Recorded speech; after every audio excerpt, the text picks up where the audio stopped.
बुधवार को काठमांडू के त्रिभुवन इंटरनेशनल हवाई अड्डे से उड़ान भरने के दौरान एक छोटा विमान रनवे से फिसलकर आग में घिर गया, जिसमें कम से कम 18 लोगों की मौत हो गई है। इस दुर्घटना में केवल पायलट ही जीवित बचा, जिसे इलाज के लिए काठमांडू मेडिकल कॉलेज अस्पताल में ले जाया गया। अब डॉक्टरों के अनुसार जो पायलट की आंखों में चोटें आई हैं, लेकिन उसे कोई भी जान का खतरा नहीं है। विमान का संचालन स्थानीय एयरलाइंस शौर्य एयरलाइंस के द्वारा किया जा रहा था और ये पोखरा शहर की ओर जा रहा था। इसमें 2 क्रू मेंबर्स और 17 टेक्नीशियन सवार थे, जो मेंटेनेंस चेक करने के लिए जा रहे थे। एयरपोर्ट सुरक्षा प्रमुख अर्जुन चंद ठकुरी के अनुसार विमान के फिसलने का कारण अभी तक स्पष्ट नहीं किया गया है। विमान रनवे से फिसलकर रनवे के पूर्व की ओर एक खेत में दुर्घटनाग्रस्त हो गया है। ठकुरी के रॉयटर्स को बताया, इमरजेंसी रिस्पॉन्डर्स ने तुरंत दुर्घटना के बाद लगी आग को बुझा दिया। अब दुर्घटना का जो सीन है वो टीवी फुटेजेस में देखा गया है कि फायर फाइटर्स आग बुझाने की कोशिश कर रहे थे और काला धुआं आकाश में उड़ रहा था। आसमान में चारों तरफ काला धुआं फैल गया था। अब दूसरे सीन्स में रेस्क्यू वर्कर्स को विमान के जले हुए मलबे के बीच में खोज करते हुए दिखाया गया है।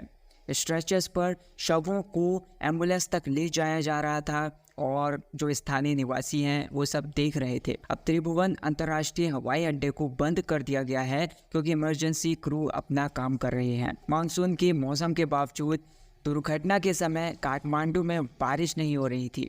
हालांकि राजधानी में ये जो विजिबिलिटी थी वो बहुत ज़्यादा कम थी। शौर्य एयरलाइंस जो नेपाल के आसपास जो घरेलू उड़ानें हैं संचालन करती है उनका, उसके पास 2 बम्बार्डियर यानी कि CRJ-200 क्षेत्रीय जेट हैं जो लगभग 20 साल पुराने हैं। नेपाल की हवाई सुरक्षा का रिकॉर्ड हाल ही के वर्षों में गंभीर जांच के दायरे में हो रहा है।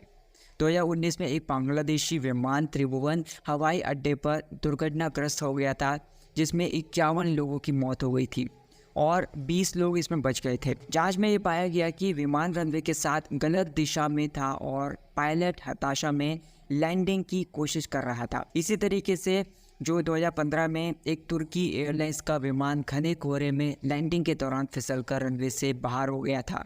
बहुत ज़्यादा दुख होता है। ये विमान दुर्घटना न केवल नेपाल के लिए बल्कि हम सभी के लिए एक बहुत ही दुखद घटना है।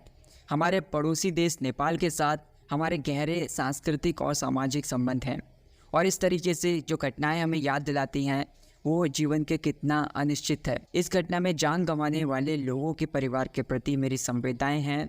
इस प्रकार की दुर्घटनाओं से बचने के लिए हवाई सुरक्षा में सुधार बहुत ज़्यादा इम्पोर्टेंट है। नेपाल और दूसरे देशों में हवाई सुरक्षा मानकों को और ज़्यादा सख्त करना चाहिए ताकि भविष्य में इस तरह की घटनाओं को रोका जा सके। इसके अलावा ये भी ज़्यादा इम्पोर्टेंट है कि हम ऐसी घटनाओं से सबक लें और ये सुनिश्चित करें कि हमारे अपने हवाई अड्डे और हवाई सेवाएं ऊंचे लेवल की सुरक्षा मानकों का पालन करें। भारत में हवाई सुरक्षाओं को और ज़्यादा मजबूत करना चाहिए ताकि यात्रियों का विश्वास बना रहे और इस तरह की जो भी ट्रेजिडीज़ हो रही हैं उनसे बचा जा सके। तो that's it for this video. I hope आपको ये वीडियो पसंद आई होगी। वीडियो को लाइक कर देना, चैनल को सब्सक्राइब कर देना इसी टाइप की वीडियोस देखने के लिए। Thank you so much for watching this video.